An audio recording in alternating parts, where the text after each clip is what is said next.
चलिए आज हम लोग पढ़ेंगे 1% से कम और अधिक प्रतिशत किस प्रकार निकाला जा सकता है। याद रखिएगा 1% से कमी या वृद्धि प्रतिशत निकाले। ठीक है, 1% से कमी या वृद्धि प्रतिशत निकाले। और ये एकदम फिर देखिए क्वेश्चन बोल रहा अनिल की ऊंचाई दीपक की ऊंचाई से 25% अधिक है, तो दीपक की ऊंचाई अनिल की ऊंचाई से कितना प्रतिशत कम। तो देखिए हम आप लोग को बताए थे कम प्रतिशत निकालने के लिए बोले तो अंतर बटा अधिक संख्या और क्या बोले थे गुना 100। अगर अधिक परसेंट निकालने के लिए बोले यानी वृद्धि अधिक परसेंट निकालने के लिए बोले तो वही चीज होता है अंतर बटा कम संख्या, ही ना, कम संख्या और गुना क्या बोले 100। तो देखिए यहाँ तो हमको अंतर करना है, तो जब हम अंतर करेंगे तो अंतर कहाँ से होता है, एक संख्या से नहीं होगा, हमेशा क्या होगा दो संख्या। तो यहाँ जो क्वेश्चन दे रहा है अनिल और कौन है दीपक, तो देखिए जहां परसेंटेज का बात आ जाए वहां एक संख्या कितना हो जाएगा 100%, और 100% कौन संख्या होगा जो संख्या विदाउट दाग हो, जिसमें किसी तरह का उसमें किसी प्रकार का चर्चा नहीं किया गया हो। जैसे मान लीजिए ए और डी है, तो जो बेदाग है वो कितना हो जाएगा 100%, और जिसमें दाग आ जाए जैसे कम आ जाए अधिक हो जाए वो क्या हो जाएगा 100% वो नहीं होगा। जैसे यहाँ मान लो अनिल की ऊंचाई दीपक की ऊंचाई से क्या है 25% अधिक, तो अनिल देखिए अनिल जो है दीपक से, अनिल की ऊंचाई जो है दीपक की ऊंचाई से क्या है 25% ज्यादा है, यानी अनिल जो है दीपक से ज्यादा है। तो यानी दाग किसमें आ रहा अनिल में, तो अनिल कितना ज्यादा है दीपक से 25% ज्यादा है। तो देखिए यहाँ देखिए दीपक से चर्चा कर रहा अनिल को, लेकिन दीपक का चर्चा तो अनिल से नहीं हो रहा, अनिल का चर्चा हो रहा दीपक से, हो रहा ना बाबू। किसका चर्चा हो रहा अनिल का, अनिल का चर्चा किससे हो रहा दीपक से, लेकिन दीपक तो अपना जगह क्या है चुपचाप से बैठा हुआ है। तो ये तो कुछ इसके बारे में तो कुछ नहीं बोल रहा, लेकिन हाँ अनिल के बारे में बोल रहा कि अनिल जो है दीपक से ज्यादा है। कितना ज्यादा है 25%, इसका मतलब ये बेदाग है। तो ये कितना हो जाएगा जब परसेंटेज है तो ये कितना हो जाएगा 100%। जब दीपक 100% है तो अनिल जो है दीपक से कितना ज्यादा है 25% ज्यादा है, तो ये कितना हो जाएगा 125 हो जाएगा। अब आराम से हम कमी निकाल सकते हैं ना, तो हमको क्या निकालना है कमी परसेंट। तो कमी परसेंट के लिए हम क्या करेंगे इन दोनों का अंतर, तो कितना का अंतर आया 25। तो 25 बटा क्या कमी परसेंट निकालने के लिए नीचे क्या हो जाएगा अधिक संख्या, अधिक कौन है दोनों में से 125 और गुना क्या करेंगे 100, बस काट दीजिए 25 सेकंड 25 और 25 पंच 125 और 5 से इसको काट देंगे। तो कितना परसेंट कम है दीपक अनिल से 20% क्या है कम है। कभी ये शांत रहिए। देखिए राम की आय श्याम की आय से 20% अधिक है। देखिए यहाँ बोल रहा राम की आय श्याम की आय से 20% अधिक है, यानी राम जो है श्याम से क्या है 20% अधिक। तो यानी श्याम बेदागी है और राम में दाग आ रहा है कितना का 20% अधिक का, तो प्लस में रखिए। राम जो है श्याम से 20% अधिक है, यानी राम में दागी आ रहा है कि ये 20% अधिक है। श्याम तो विदाउट दाग है, तो श्याम जब विदाउट दाग है तो श्याम कितना हो जाएगा जब परसेंटेज है तो श्याम कितना परसेंट का हो जाएगा 100% का। तो जब श्याम 100% है और राम श्याम से कितना ज्यादा है 20% ज्यादा, तो राम कितना हो जाएगा 120%। अब आपसे क्या बोल रहा है कि कम परसेंटेज निकालिए, तो कम निकालने के लिए क्या करेंगे हम अंतर, तो अंतर कीजिए कितना का अंतर आया 20। तो 20 बटा हमको क्या लिखना होगा अधिक संख्या, कम निकालना है तो अधिक संख्या कौन है 120 और गुना क्या करेंगे 100, ये 0 और ये 0 कैंसिल, दूसरे काट देते हैं कितना बार में 6 बार में, और दूसरे इसको काट देते हैं 3 बार में, और दूसरे इसको काट देते हैं 50 बार, यानी 50 बटा 3 16 दिया 48, 16.2/3% कौन कम है, तो राम की आय श्याम की आय जो है राम की आय से कितना प्रतिशत कम है? श्याम का आय जो है राम का आय से 16.2/3% कम है। हाँ देखिए क्वेश्चन क्या दे रहा है, आलू के दामों में 60% की कमी हो जाने पर एक महिला इसके खपत में कितने प्रतिशत, आलू के दामों में 60% की कमी, गलत है यहाँ क्वेश्चन गलत है, एक मिनट। आलू के दामों में 60% की कमी हो जाने पर एक महिला इसके खपत में कितने प्रतिशत की वृद्धि होगा? यहाँ कमी हो रहा है ना, तो याद रखिएगा जब यहाँ कमी होगा तो वृद्धि निकलेगा, अगर यहाँ वृद्धि होगा तो क्या निकालना होगा? कमी निकालना होगा। यहाँ वृद्धि होगा, कितने प्रतिशत की वृद्धि, कितने प्रतिशत की वृद्धि कर देना चाहिए कि खर्च में कोई परिवर्तन ना हो। तो देखिए यहाँ बोल रहा है कि पहले आलू का कुछ दाम होगा, अब आलू के दाम में क्या हो रहा? 60% की कमी। जिस समय आलू मान लो उपज नहीं हुआ होगा उस समय आलू क्या होगा? ज्यादा दाम होगा, लेकिन जैसे आलू का उपज ज्यादा हुआ उस तरह आलू के मूल्य में क्या हो रहा है? 60% की कमी। तो अगर मान लीजिए पहला नहीं, ये अभी का आलू, अभी जो आलू होगा यानी ओल्ड न्यू कर देते हैं, न्यू और ओल्ड है ना, यही है, न्यू और ओल्ड कर देते हैं। तो जिस समय आलू का उपज नहीं हुआ था उस समय आलू कितना था? 100%। और अभी नया आलू का मूल्य में क्या हो रहा है? 60% की कमी हो जा रहा है, ये हो रहा है ना। जिस समय आलू मान लो हम लोग जिस समय आलू लगाए थे उस समय आलू का मूल्य कितना था? 100%। क्या 100% मानना होगा? अगर प्रतिशत हो तो किसी एक को कितना मानना होगा? 100% लेके चलना होगा। अगर 100 नहीं दिया हुआ है, अगर डबल प्रतिशत नहीं दिया हुआ है, तब अगर 1% दिया हुआ है और हमको कमी या अधिक निकालने के लिए हमको क्या करना पड़ता है? अंतर करना पड़ता है। तो अंतर करने के लिए जब 1% दिया रहेगा तो दूसरा परसेंट को आपको कितना मानना होगा? 100। और किसको 100 मानेंगे? जिसमें कोई दाग ना हो। तो यानी आलू का पुराना मूल्य कितना होगा? 100%। और जैसे आलू का उपज अधिक हो गया उसमें क्या हो रहा है? उसके मूल्य में 60% की कमी। तो अब आलू हमको कितना मिलेगा? 40%। ठीक है। उसके बाद क्या बोल रहा? एक महिला इसके खपत में कितने प्रतिशत की वृद्धि, यानी हमको क्या निकालना हो? अधिक परसेंट। तो अधिक निकालने के लिए हम क्या करेंगे? इसका अंतर कितना का आएगा? वही 60। अंतर बटा क्या हो जाएगा? जब अधिक परसेंट निकालेंगे तो नीचे क्या बैठेगा? कम। तो कम कितना है? 40। और गुना क्या करेंगे? 100। काटते हैं 20 से, 20 दूना 40 और 20 दिया 60 और 2 से इसको काट देते हैं कितना? 50। यानी कितना परसेंट का वृद्धि करेगी वो महिला? कैसे 60%? 150% की महिला वृद्धि करेगी अपने खपत में। या समझ में आया? महिला कितना का वृद्धि करेगा अपना खपत में? 150% का। देखिए आलू जिस समय आलू का उपज नहीं हुआ था, पहले समझ लीजिए बढ़िया से, जिस समय आलू का उपज नहीं हुआ था उस समय आलू का मूल्य कितना था? 100%। जिस समय आलू ज्यादा उपज हो गया उसके मूल्य में क्या कर रहा? 60% की कमी। जब हम 100 में 60% की कमी कर देंगे तो आलू अब हमको कितना मिलेगा? 40 में मिलेगा ना। अगर मान लीजिए पहले आलू था 100 रुपया केजी, अब आलू का जैसे उपज ज्यादा हुआ उसमें 60 रुपया कम कर दिया तो आलू हमको कितना मिलेगा? 40 रुपया प्रति केजी मिलेगा ना। वही तो हो गया जो हम पढ़ाए थे तोता वाला।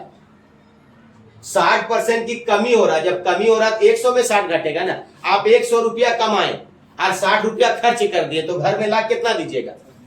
40 रुपया लाख दीजिएगा ना। क्वेश्चन दे रहा है यदि एक संख्या दूसरी संख्या से 50% है तो दूसरी संख्या पहली संख्या से कितना प्रतिशत अधिक है? तो देखिए यहाँ क्या बोल रहा है? दो संख्या है, पहली संख्या और ये क्या है? दूसरी संख्या। तो पहली संख्या देखिए, पहली संख्या जो है दूसरी संख्या से सिर्फ क्या है? 50%। यानी पहली संख्या जो है दूसरी संख्या का कितना है? 50%। तो यानी पहला संख्या में तो किसी प्रकार का दाग नहीं है, दूसरा संख्या में तो किसी प्रकार का दाग नहीं है, तो दूसरा संख्या आपका कितना हो जाएगा? जब परसेंटेज है तो दूसरा संख्या आपका कितना हो जाएगा? 100%। जब दूसरा संख्या आपका 100% हो रहा है और पहला संख्या जो है दूसरा संख्या का सिर्फ क्या है? 50%। अगर 50% कम बोलता तो 100 में कम होकर लिखा था, अगर 50% अधिक बोलता तो 100 में 50 क्या करते, जोड़ देते, लेकिन यहाँ सिर्फ क्या बोल रहा, 50 है, यानी 50 है, ना ही कम है और ना ही ज्यादा। अगर ये 100% है, दूसरी संख्या अगर 100% है, तो पहली संख्या दूसरी संख्या का सिर पे कितना है, 50, तो सिर पे हम लिखेंगे 50% होगी। कम बोलता तो घट के लिखाता, अधिक बोलता तो जुट के लिखाता। आगे क्या बोल रहा, अधिक निकालना, तो अधिक निकालने के लिए हम क्या करेंगे, अंतर कीजिए, कितना का अंतर है, 50 बटा, जब हमको अधिक निकालना है तो नीचे क्या बैठता है, कम, तो कम कितना है 50, और गुना क्या करेंगे 100, हो गया ना। दूसरी संख्या जो है पहली संख्या से कितना परसेंट अधिक है, तो 100% अधिक है। इस देखिए क्वेश्चन आप लिखिए, क्वेश्चन समझ लीजिए, किसी समकोण त्रिभुज के आधार में 40% की कमी कर दी जाती है, तो उसकी ऊंचाई में कितने प्रतिशत की वृद्धि कर दी जाए कि क्षेत्रफल में कोई परिवर्तन ना हो। त्रिभुज तो 180 क्यों बनेगा सर? देखिए समकोण त्रिभुज जो होता है, समकोण त्रिभुज है, तो समकोण त्रिभुज का एक है क्षेत्रफल और एक उसका क्या आधार है।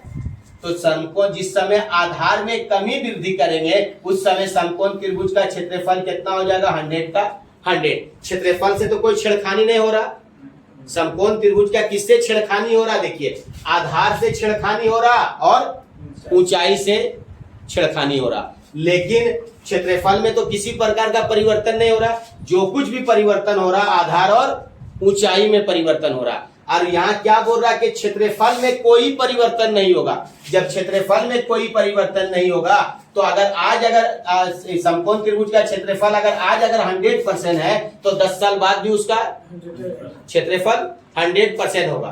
तो जिस समय त्रिभुज का क्षेत्रफल जिस समय समकोण त्रिभुज का क्षेत्रफल 100% था, उसमें क्या बोल रहा, आधार में 40% की कमी। तो अगर हम आधार में 40% की कमी कर देंगे तो अब इसका आधार कितना हो जाएगा, 60% हो जाएगा। तो जैसे एक बार समझ लीजिए, पहले समकोण त्रिभुज ये था, समकोण त्रिभुज ये था, उस समय इसका बेस समकोण त्रिभुज है 90 डिग्री वाला, देखिए ये समकोण त्रिभुज था, ये समकोण त्रिभुज है ना। तो ये हो गया आधार और ये हो गया इसका ऊंचाई, ये हो गया इसका ऊंचाई हो गया। तो जिस समय इसका आधार कुछ होगा तो इसका ऊंचाई भी कुछ होगा, उस समय उसका क्षेत्रफल टोटल कितना होगा, उस समय उसका क्षेत्रफल टोटल कितना होगा, 100% होगा।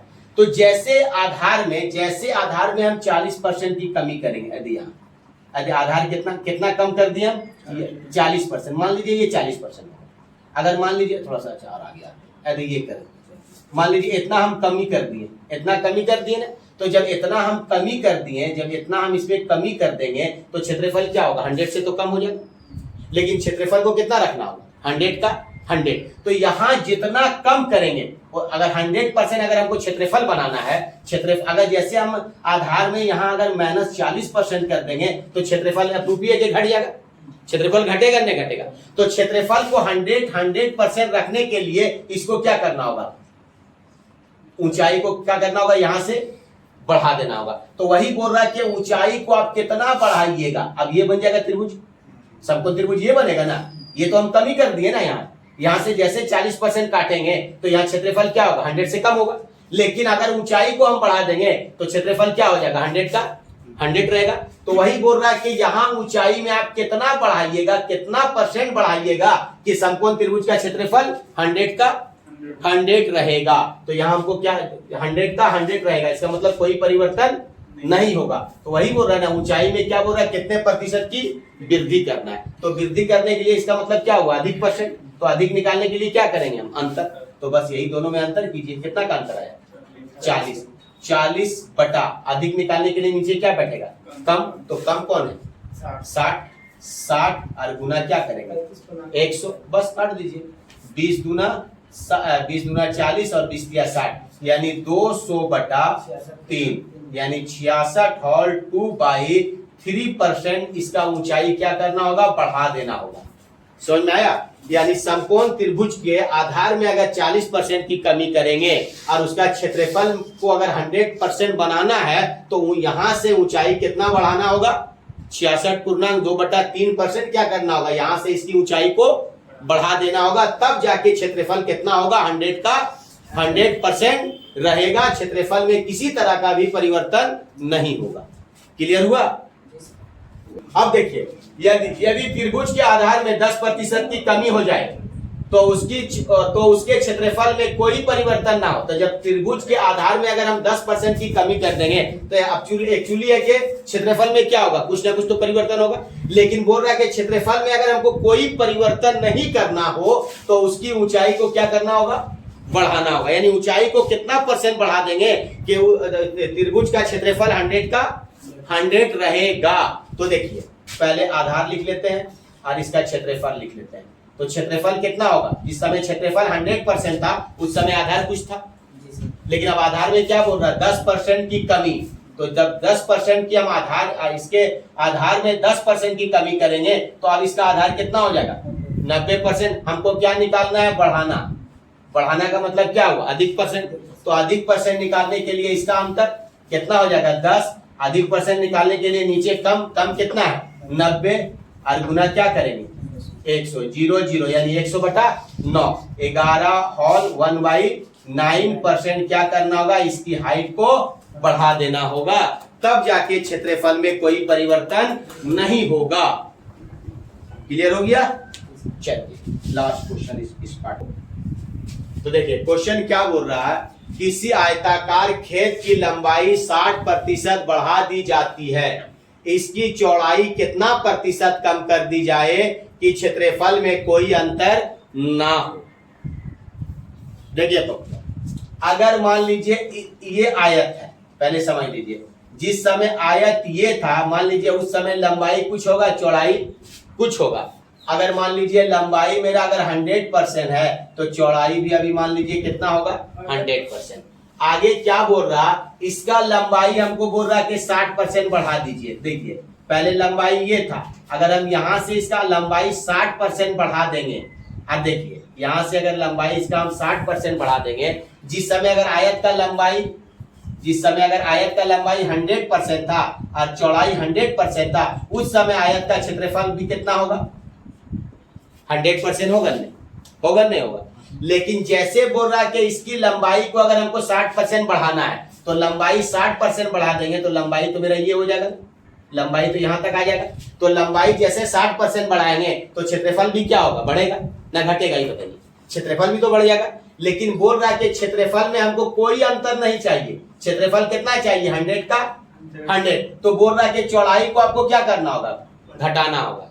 चौड़ाई को यहां से हम कितना % कम कर दें ना, चौड़ाई को यहां से हम कितना % काटें, चौड़ाई को यहां से हम कितना कम कर दें ना, कितना % इसमें कम कर देंगे कि क्षेत्रफल 100 का 100 रह जाएगा। तो चलिए अगर आयत का लंबाई और यहाँ कर देते हैं क्षेत्रफल, जिस समय आयत का क्षेत्रफल 100% था उस समय इसका क्या था, लंबाई भी 100% होगा। लेकिन जैसे लंबाई में 60% बढ़ा रहे हैं तो अब इसका लंबाई कितना होगा 160%। तो अब इसका क्षेत्रफल अगर, तो क्षेत्रफल क्या हो जाएगा, अपरूपी घटेगा, लंबाई बढ़ेगा तो क्षेत्रफल क्या होगा, घटेगा। लेकिन क्षेत्रफल को बोल रहा है कि 100 का 100 रखिए, तो क्या करना होगा, चौड़ाई में कमी करना होगा। तो हमसे क्या निकालने के लिए बोल रहा, कमी % निकालने के लिए बोल रहा। तो कमी निकालने के लिए क्या करेंगे, इसका हम अंतर करेंगे। तो अंतर कितना हो जाएगा 60 बटा क्या हो जाएगा अधिक और गुना क्या हो जाएगा 100। काटिए 0 4 से काट देते हैं 4 बार में, और 4 से इसको काट देते हैं 25 बार में, 2 से इसको काट देते हैं 2 बार, 2 से इसको काट देते हैं 3 बार। तो 25 किया 75/2 यानी 37.5% क्या करना होगा, चौड़ाई को कम कर देंगे। अगर चौड़ाई में 37.5% कम करेंगे तब जाके उसका क्षेत्रफल में किसी प्रकार का अंतर नहीं होगा। यानी यहां से यहां तक चौड़ाई में कितना का कमी करना होगा 37.5%। लेकिन अगर लंबाई अगर हम 60% बढ़ाएंगे तो क्षेत्रफल क्या होगा, घटेगा। लेकिन क्षेत्रफल को अगर 100 रखने के लिए तो चौड़ाई में कितना का कमी करना होगा 37.5%। तो कमी निकालने के लिए सिंपल बताएं, अंतर बटा अधिक गुना 100।